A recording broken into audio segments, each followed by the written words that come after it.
پاچا وویل پام کوئ چې کله هغه له دې ځایه ووت تر 13 ورځو پورې باید په ماڼۍ کې ګام کښېنږدي او که یې غوښتل ماڼۍ ته راشي په لرګی وي وشړی ځکه چې دغه سړی مومیایي کوي ښایي له ځان سره خطرناکې ارواوې راوړي او ما به ووژني ما چې له مخکې یو روان تخت برابر کړی و د کاپتا د جنازې خټین لوښی مې واخیست روان تخت مې منتقل کړ او په لاره کې مې د مټ خټې په برخه کې څو سوري جوړ کړل چې زما د مرۍ ساه بنده نشي کله چې ډاډه شوم کاپتا د بابل د پاچا له ماڼۍ بهر شوی دی او په روان تخت کې په خټین لوښي کې دی نو زه د بورا بوریاش حرام سرای ته ولاړم خواجګانو ته مې وویل ځم چې پر مینا د درملو اغېز وګورم کله چې د مینا کوټې ته ننوتم ګورم چې مینا زما خبره منلې او خپل مخ او لاسونه یې په وینو ککړ کړي دي او ترڅنګ یې په وینو ککړه چاړه هم پرته ده په مصنوعي وحشت سره له کوټې راووتم او خواجګان مې راوغوښتل هغو ته مې وویل ایا لیوني شوي یاست چې بیا مو دغه ښځې ته چاړه ورکړې ده چې ځان یې وژلی دی کله چې خواجګانو وینې ولیدې له ډاره ورېږدېدل او چا جرأت نه کوه چې وړاندې راشي وګوري چې آیا مینا په رښتیا مړه شوې ده که لا ژوندۍ ده ځکه چې اجړاګان له وینو ډارېږي او هیڅ کله چمتو نه دي چې په وینو یوې ککړې جنازې ته لاس ورنږدې کړي ټولو حیران او لړزان ننداره کوله او د هغې ترهېدلو سترګو پوښتنه یې کوله چې موږ څه باید وکړو هغې ته مې وویل په دې پیښې کې تاسې هم زما په اندازه یا تر ما زیات مسؤلیت لرئ ځکه چې زه ډاکټر یم او راغلی یم چې دغه لیونۍ ښځه معالجه کړم یو ځل مې ستاسې په مخ کې له هغې چاقو واخیست خو نه پوهېږم چې هغې څنګه بیا چاقو ترلاسه کړ او ځان یې وواژه اوس یوازینۍ لار دا ده چې زه دغه ښځه په یوه ګیلم کې تاو کړم او له دې ځایه یې بهر کړم تاسې باید همدا نن شپه یا سهار وختي یوه بله وینځه واخلئ او د هغې پر ځای یې وساتئ او که بورا بوریاش پوښتنه وکړه چې ولې د دې وینځې څېره بدله شوې ده ووایئ چې د دغې ښځې په بدن کې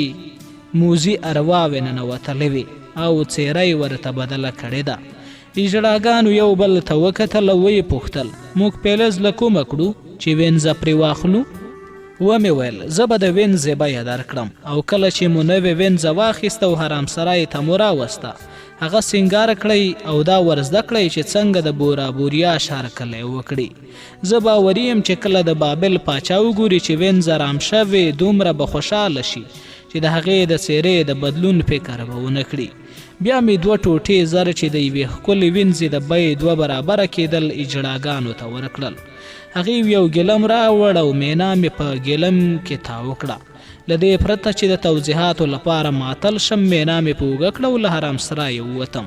ځکه چې پوهېدم کله چې یو کار باید په بیړه ترسره شي هر څومره چې پرې لږې خبرې وشي ښه به وي ځکه د ډېرو خبرو له امله ستونزې راولاړېږي چې په خلکو کې ویرې او شک ته لمن وهي او ټول اجړاګان ډېر ډارن او کمزوري کسان دي مینا مې هم روان تخت ته ولېږدوله زه هم سپور شوم او حرکات مو وکړ چې لږ وروسته سیند ته ورسېدو سیند ته له رسېدا مخکې مې د روان تخت باروړونکو ته وویل چې روان تخت پر ځمکه کېږدي او لومړی مې هغه خټین لوښی چې کاپتا پکې و د هغې په وسیله کښتۍ ته ولېږدوه او بیا مې د روان تخت باروړونکو ته وویل اوس له تخته کوز شئ چې د خپل غلام روح هم له دې ځایه بهر کړم کله چې راغلی ما به ونه ګورئ ځکه چې زه به تللی یم او روان تخت به همدلته پاتې وي او هغه تاسو وړلی شئ له دې وروسته چې باروړونکي لاړل ما مینا له روان تخت ته کوزه کړه هغه مې د سیند څنډې ته یوړه او خوشې مې کړه چې خپل لاسونه او پښې ووینځي له هغې وروسته له مینا سره یو ځای په کښتۍ کې سپور شوم او په توره تیاره کې زموږ کښتۍ حرکت وکړه او له ساحله لرې شو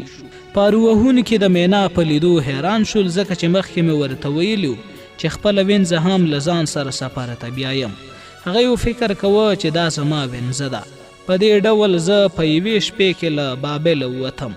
له هغه ټاټوبي چې ښایي هلته مې د طبابت له لارې ډېره شتمني ګټلې وه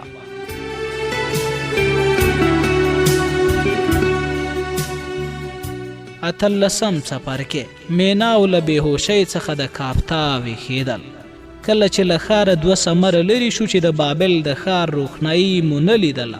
مینا په مصري ژبه خبرې پیل کړې چې پارو وهونکي پرې نه پوهېدل. ویې ویل زه نن ستا د کار له امله ګنده او بویونه شوم. ومې پوښتل د څه لپاره ګنده شوې؟ مینا وویل د دې لپاره چې تا راته وویل خپل مخ، لاسونه او پښې په وینو سره کړم. اوس چې هر څومره ځان ووینځم د وینې بوی مې له بدنه نه لرې کېږي. ومې پوښتل له دې خبرو ستا مقصد څه دی؟ مینا وویل مقصد مې دا دی چې تا دوکه کړم او واړه دې کړم چې د وینې له امله پلیته او بویه نه شم. ومې ویل ای پستې ښځې، زه دومره ستړی یم چې ستا د خبرو حوصله نه لرم او پرېږده چې ویده شم، ځکه هغه زیار چې ما ستا د ژغورلو لپاره ګاللی زما د ټول عمر ستر زحمت دی. د مصر له دارالممات وروسته مې دغسې زیار نه و ګاللی، ځکه هغه زحمت چې ما وګاله یوازې بدني وای، دومره به سخت نه وی.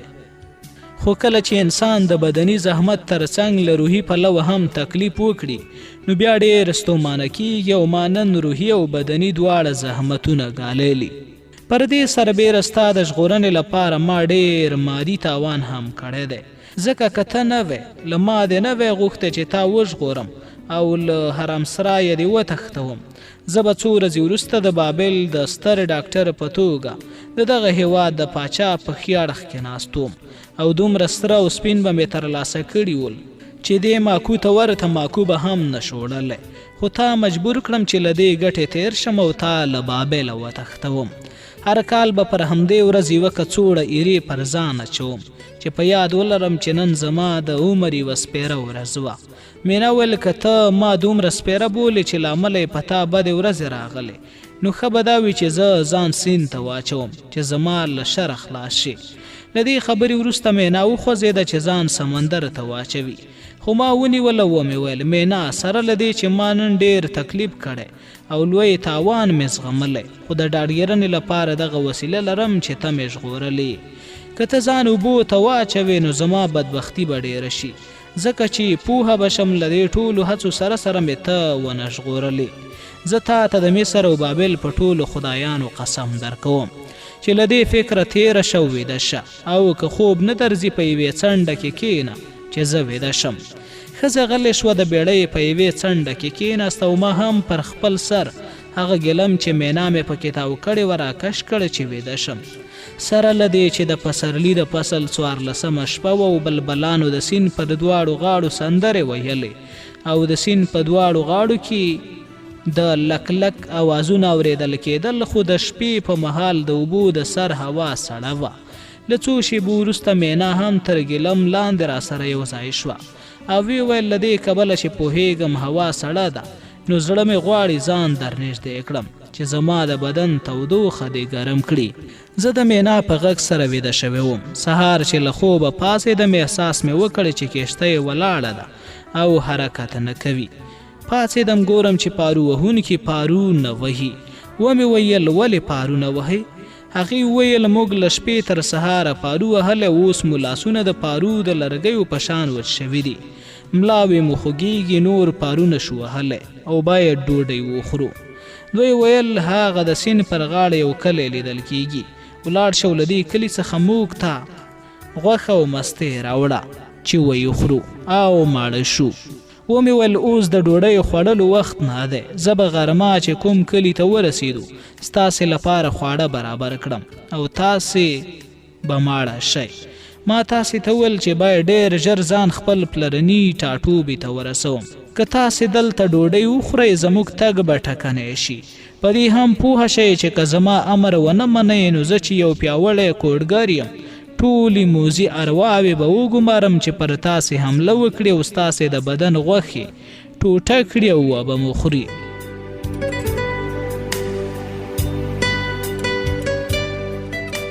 سره له دې چې بابلیان له کوډو ډارېږي خو زما له ګواښه ونه وېرېدل، ځکه چې پوهېدل ورځ دا لمر ځلیږي او په دې وخت کې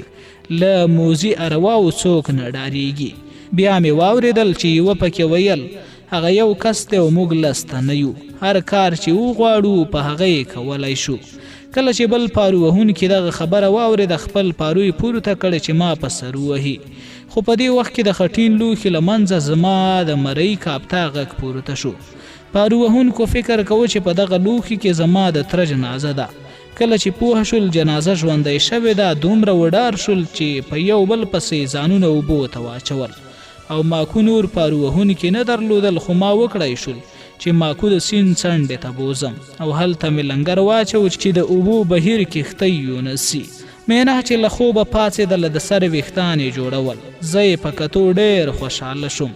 ځکه چې مینا تر هغې ډېره ښکلې ده چې ما د بورا بوریاش په حرام سرای کې لیدلې وه. کافتا د خټین لوښي له منځه نارې کړې او لاس او پښې یې وهل. زه ورنږدې شوم او د لوښي سر مې مات کړ ځکه چې د مټ خټه وچه شوې وه. کافتا له لوښي سر را وویسته او حیران حیران یې شاوخوا کتل او ویې پوښتل دا کوم ځای دی او زه چېرته یم؟ زما د پاچاهۍ خولۍ چېرته ده؟ ولې د پاچاهۍ کالي نه لرم؟ فکر کوم چې لوڅ یم، ساړه مې کېږي او پښې مې داسې بېحسه شوي لکه چې یوه زهر لرونکي مار چیچلی یم. سنوها پام کوه چې ما ونه کړوي او دوکه مې نه کړې ځکه چې د بابل پاچا یم او پاچا داسې څوک نه دی چې ټوکې ورسره وشي یا دوکه کړی شي. ما هم د دې لپاره چې کاپتا ته مې سزا ورکړې وې او د هغې پرونۍ سپین سترګي جبران شي ومې ویل تا هیره کړې چې پرون کله له بابل وتلو تا دومره شراب وڅښل چې نشه شوی وې. هڅه دې وکړه چې په کښتۍ کې پارو وهونکي ژوبل کړې او تل دې همدا ویل چې د بابل پاچایي او عدالت اجرا کوي. کله چې پارو وهونکي له تا په تنګ شول مجبوره شول چې تا په دې لوښي کې بند کړي چې هغې ژوبل نه کړي. کاپتا سترګې پټې کړې او په سوچ کې لاړ. له دې وروسته چې سترګې خلاصې کړې ویې ویل زه به نور شراب ونه څښم ځکه چې د شرابو نشې زه له حیرانونکي خوب سره مخامخ کړم. ما کتل چې د بابل پاچا یم او په خلکو کې عدالت اجرا کوم. بیا مې ولیدل چې د بابل د پاچا بورا بوریاش حرام سرای ته ننوتم او غوښتل مې له یوې ناپوهې ښځې سره خبرې وکړم خو هغې پر ما حمله وکړه او زه یې ژوبل کړم. نورې پیښې هم وشوې چې اوس مې په یاد نه دي. د دې لپاره چې سرخوږ لرم او غواړم هغه درمل راکړې چې نشه کسانو ته یې د نشې مستي او سرخوږي د ورکېدو لپاره ورکوي. په داسې حال کې چې زما مرۍ دغه خبرې کولې ناڅاپه یې د کښتۍ په منځ کې مینا ولیده. خپل سر یې چې له خټین لوښي راایستلی و بېرته ښکته کړ. زګیروی یې پیل کړ او ویې ویل باداره زه لا هم خوب ګورم او هغه ښځه وینم چې د بورا بوریاش په حرم کې وه. ای د مصر خدایانو له ما سره مرسته وکړئ زه لږ پاتې دی چې لیونی شم. کاپتا په خټین لوښي کې په ژړا شو او شیبه شیبه یې ویل زه لیونی کېږم له دې وروسته به عقل ونه لرم او د نورو لیونیو په شان به ما هم له ښاره وباسي. مینا لوښي ته نږدې شو او د کاپتا د سر ویښتان یې ونیول. د هغې سر یې راپورته کړه ویې ویل ښه ما ته وګوره ما پېژنې که نه؟ کاپتا په ژړا وویل ته همغه یې چې په خوب کې دې پر ما حمله وکړه او زما شونډه او پوزه دې ژوبله کړه. ای د مصر خدایانو پر ما ورحمېږئ او ما له دې وژغورئ. ای د مصر خدایانو زه پوهیږم چې تاسې پر ما په قهر شوي یاست او دغه ښځه مو زما خوب ته راوستې ده د دې لپاره چې کله زه بابل ته ننوتم ستاسې عبادت مې پرېښود او د بابل د خدایانو عبادت مې وکړ خو له دې وروسته به یوازې ستاسې عبادت کوم. مینا خپل بوټ له پښې وایست 2 ځله خورو یې کاپتا پر سر ووهه او ویې ویل له دې کبله چې په خوب کې د ماته سپکاوی وکړ دا ستا د ناسم خوب سزا ده چې پوهه شي اوس ویده نه بلکې ویښي. خو کاپتا نور هم وژړل او ویې ویل اوس هم ویده یم ځکه اوس هم هماغسې احساس کوم لکه څنګه چې دې په خوب کې په بوټانو وهلم دغسې مې دا دی په ویښه هم وهي. ما کاپتا ته وویل اوس په رښتیا ویښ شوی او باید ونه ژاړې له لوښي راوځه چې زه دې نشه معالجه کړم. خو کاپتا له خټین لوښي بهر نه شو راوتلی. ما ورسره مرسته وکړه چې له وړوکي خټین لوښي څخه راووځي.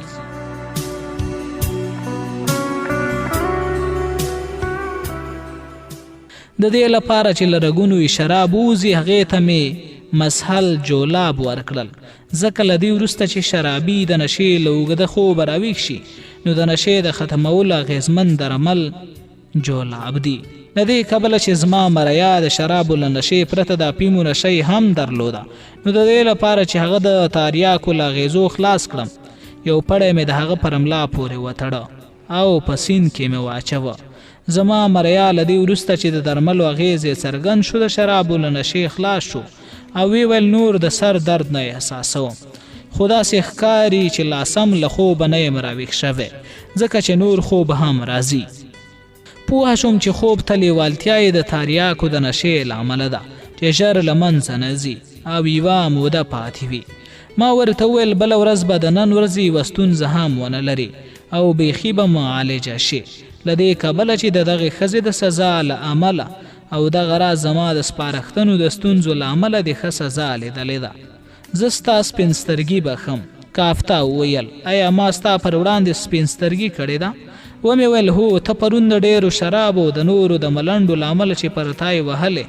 داسې سپین سترګی شوی وې چې دوه ځله دې زما پر وړاندې بېادبي وکړه. خو د دې لپاره چې پوه شې د یوه مالک او یوه غلام ترمنځ څه توپیر موجود وي، زه تا بخم. خو په دې پوه شه که ما پرون د لمر لوېدو پر وخت له مرګه نه وی ژغورلی، نو اوس به د چاټۍ کې مړی له نورو چاټیو سره د بابل د پاچا د ماڼۍ د دروازې پر سر وی، ځکه چې بورا بوریاش وژلی. بیا مې پرونی پیښه ورته په تفصیل سره بیان کړه. کافتا باور نه کوه او تصور یې کوه چې زه درواغ وایم، خو د مینا شتون هغه اړ کړ چې هر څه چې زه وایم پرې باور وکړي.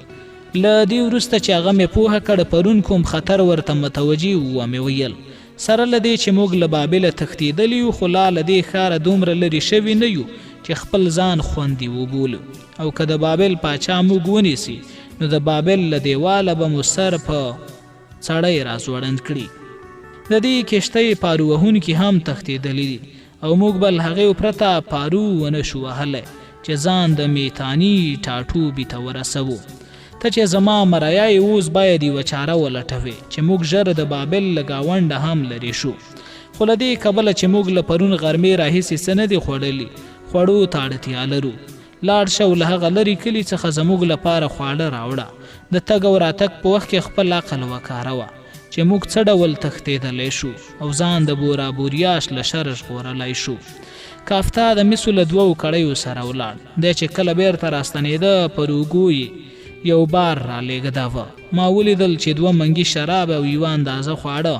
د هغه په پیټي کې تر سترګو کېږي. ومې ویل کافتا فکر دې وکړی چې څه باید وکړو؟ کافتا وویل هو باداره، کله چې زه له دې ځایه خوړو پیرودلو ته روان شوم فکر مې وکړ او په بیرته ستنېدا کې مې هم فکر وکړ. پوه شوم چې ما پرون خوب نه لید او هغه څه چې ما کتل په ویښه کې تیر شوي ول. نو شراب ګناه نه لري، ځکه هغه څه چې ما کتلي د نشې له امله دي. ما غلطي کړې او توبه مې وکړه چې نور به شراب نه څښم. کافتا دغه خبره وکړه او له دې پرته چې زما اجازې ته وګوري او منګی را واخیست، د شرابو څښل یې پیل کړل او شیبه په شیبه یې د ساه اخیستلو لپاره منګی له خولې لرې کوه او د مصر پر خدایانو ان د بابل پر خدایانو یې سلام وایه. او له دې وروسته چې دومره شراب یې وڅښل چې نور یې په خېټه کې ځای نه و، منګی د کښتۍ تر درازې چوکۍ لاندې کېښود، ځکه دغه ځای سوړ او مناسب و او په خپله د کښتۍ پر غولي اوږد وخځېد او ویده شو. زه له دې حرکته داسې غوسه شوم چې غوښتل مې د کښتۍ په یوه پارو هغه ووهم او سزا ورکړم، خو مینا مخالفت وکړ او ویې ویل ستا مرۍ ډېر د هوښیارۍ کار وکړ، موږ هم باید له هغه درس واخلو او شراب وڅښو چې مست او تاند شو، ځکه چې نن د خوشحالۍ ورځ ده. بورا بوریاش که هر رنګ وسیله ولري او څومره ژر چې اقدام وکړي موږ ته نن نشي رارسېدی چې ومونیسي. موږ باید له دې پسرلنۍ ورځې استفاده وکړو چې غنم د سیند تر څنګ شنه شوي لک لکونه سندرې وایي او هیلۍ په جګو ورمیږونو الوت کوي چې لاړې شي ځانونو ته ځالې جوړې کړي او هګۍ واچوي. ښایي بله داسې ښکلې او زړه راښکونکې ورځ زموږ په برخه نه شي. دې خبرې پر ما ډېر اغېز وکړه. ومې ویل مینا، کله چې زه په بابل کې د منجمینو د کتو لپاره د هغو برج ته تلم، له هغې مې اورېدل چې د انسانانو برخلیک د ستورو له لوري ټاکل کېږي او موږ به ونه کړای شو چې خپل برخلیک بدل کړو ځکه خو زه ستا وړاندیز منم نن ورځ بدل ته په خوشحالۍ تېره کړو او له دې امله چې هوا ګرمه شوې ده غوره ده چې اوبو ته ورګډ شو او ځانونه یخ کړو کالي مو ویستل او په سیند کې مو ولامبل کله چې ښه یخ شو بېرته ماکو ته ستانه شو ډوډۍ مو وخوړه او شراب مو وڅښل مینا د دې لپاره چې ما ته وښیي خپلو خدایانو ته څنګه ګډېږي د کښتۍ په غولي کې ونڅېده ما ورته وویل مینا له دې زیاته مه ګډېږه ښځې پوښتنه وکړه ولې له دې زیاته ونه ګډېږم ما وویل ډېره ښکلې کله چې ګډېږې نوره هم ښکلې کېږي او کله چې په خپل نظر سره چې د سیند په اوبو کې د سپوږمۍ د رڼا په شان د ما ته ګوري نو زه ډېر بېتابه کېږم دلته د ښځې نظر د سیند په اوبو کې د سپوږمۍ له رڼا سره تشبیه شوی هغه هم په رڼا ورځ نو ښایي عجیبه ښکاره شوي وي خو په دې کتاب کې تشبیهات او د مطالبو د بیان روده مصرعي ده ځکه چې لیکوال خپل ټول مطالب او پیښې له تاریخ اخیستې دي نو باید لوستونکي پر ژباړن نیوکه ونه کړي چې ولې په ژباړه کې هم د مینا نظر د سیند په اوبو کې د سپوږمۍ رڼا بللې ده ژباړونکي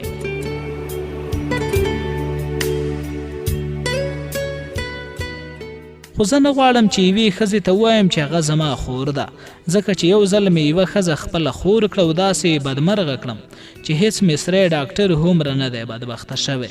مینا ویل داسې ښکاري ستاسې په هیواد کې ښځې نارینه غلطوي او هغې و بدبخته کوي خو زه نیت نه لرم چې تا دوکه کړم او بدبخته دې کړم زما خدای هم ما ته ویلي چې باید ځان سړیو ته تسلیم نه کړم مګر هغه وخت چې یو سړی مې خوښ شي خو ما تر اوسه پورې داسې کوم سړی نه دی موندلی چې خوښ مې شي او ورسره ساعت تېر کړم دا راته ووایي هغه ښځې چې بدبخته کړی وې د کوم وطن وه او څه ډول یې بدبخته کړې ومې ویل د دې لپاره چې هغه زما خور شي زما ټوله شتمني رانه واخیسته حتی مجبوره یې کړم چې د خپل مور و پلار قبر هم خرڅ کړم او ما ونه کړای شول خپل مور و پلار د هغې په قبر کې ښخ کړم مینا وویل آیا له خور کېدا ستا هدف دا دی چې غوښتل دې له هغې ښځې سره څملې او ګټه ترې واخلي ومې ویل هو مینا وویل د دې لپاره چې له تا سره څملي له تا یې ټول شیان واخیستل او ته یې اړه کړې چې د خپل مور و پلار قبر هم خرڅ کړې ومې ویل هو مینا وویل دا د هغې ښځې کړنه وه که ستاسې په هېواد کې ټولې ښځې همداسې دي او د دې لپاره چې له یوه سړي سره ویده شي او د دې لپاره چې له یوه سړي سره ویدې شي هر شی چې لري هغه ترې اخلي ومې ویل نورې ښځې هم د دې لپاره چې کوم سړی ورسره ویده شي یا ترې استفاده وکړي له سړي یو شی اخلي په مصر کې هیڅ یوه ښځه د یوه شي له ترلاسه کولو پرته له کوم سړي سره واده نه کوي او یا نه ورسره څملي مینا ویل دا ډېر وحشتناک دود دی که زه سمه پوهه شوی یم په مصر کې هر سړی چې وغواړي واده وکړي باید شتمن وي او سره او سپین ورکړي او د کنیزې په شان ښځې واخلي ګنې له ښځې به برخمن نه شي ومې ویل همداسې ده خو د سرو او سپینو اندازه سره توپیر کوي هغه کسان چې بډایه دي د ښځو د اخیستو لپاره ډېر سپین او سره ورکوي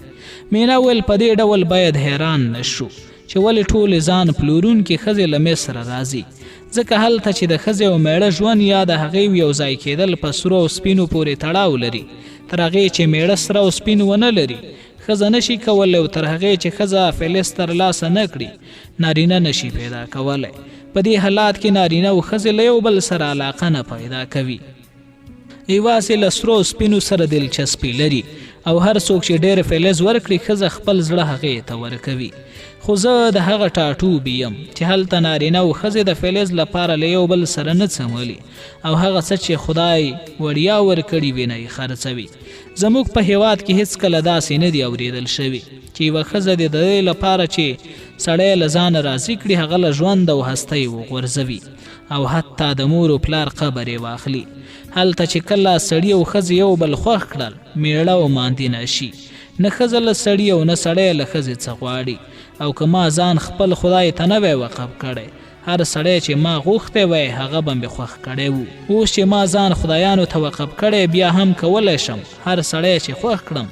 د خپل خاوند په توګه یې غوره کړم په دې شرط چې خپل پیغلتوب خپل خدای ته ورکړم او بیا واده وکړم ومې ویل مینا دنیا پراخه ده او په دې نړۍ کې ډېر خدایان شته د خدایانو شمیر دومره زیات دی چې تر اوسه پورې څوک نه دي توانېدلی د هر خدای نوم په یاد ولري. خلک په هر پړاو کې له ویرې ځان ته نوي خدایان پیدا کوي او د هغوی عبادت کوي. له همدې کبله ته هم کولی شې له خپله خدایه تیره شې.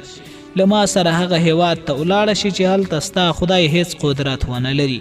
هلته نور خدایان هم شته چې تا نه مجبوروي خپل پیغلتوب هغوی ورته ورکړي او هلته به ته زما خور شي او زما میرمن کیږي. مینا وویل هر هیواد ته چې زه ولاړه شم زما د خدای قدرت پر ما اغیز کولی شي او ناممکنه ده چې داسې ځای ته ولاړ شم چې هلته زما د خدای قدرت نه وي. بیا مینا ما ته نږدې شوه او زما لاس یې ونیو او ویې ویل زما خوښ او چمتو یم چې ستا ښځه شم، خو خپل پیغلتوب تا ته نشم درکولی ځکه چې زما پیغلتوب زما په خدای پورې اړوند دی.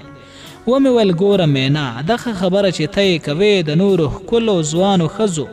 د خبرو په شان ده. هره یوه د دې لپاره چې هغه سړی وځوروي چې دا غواړي نو یوه پلمه کوي. یوه وایي زه در سره مینه لرم خو له تا سره ډېر سپین او سره نشته، بله وایي پر ما ګرانې خو له دې کبله چې زما د خدای عبادت نه کوې نو ستا خور کېدای نه شم، او ته هم وایي چې راباندې ګران یې خو باید خپل پیغلتوب خپلو خدایانو ته ورکړم. مینا ویل زه یوه ناپوهه ښځه نه یم، د خپل هیواد پر ژبې سربیره په مصري او بابلي ژبو هم پوهیږم او خپل نوم په 3 بڼو لیکلی شم. زه پوهیږم چې خلک په بیلابیلو هیوادونو کې د بیلابیلو خدایانو عبادت کوي او په دې هم خبره یم هغه کسان چې بډایه دي په خپلو خدایانو عقیده نه لري خو په 2 موخو ځان د خپل خدای معتقد بولي. یوه دا چې عادت او دود همداسې دی او بله دا چې باید ځانونه خدایانو ته معتقد وښیي چې بېوزلي او مریان چې په همغه خدای عقیده لري کار کولو ته اړ کړي او د هغوی له کارونو ډېره شتمني ترلاسه کړي. ځکه که بېوزله او مریان په دې پوهه شي چې شتمن په خدایانو عقیده نه لري نو د هغوی په خلاف به بلوا وکړي. په مصر، بابل او نورو ځایونو کې پر خدایانو د بېوزلو او غلامانو عقیده د هغوی د ساتلو تر ټولو ښه وسیله ده. هومره چې دغه عقیده مریان او بېوزلي د شتمنو پر منبرداري کوي د متروکي او مرګ ویره دومره اغیز نه لري. زه په دې ټولو پوهیږم خو له دې کبله چې له ماشومتوبه به یې په خپل خدای باندې له عقیدې سره لویه کړې یم او تل د خپل خدای په مخ کې نڅېدلی یم.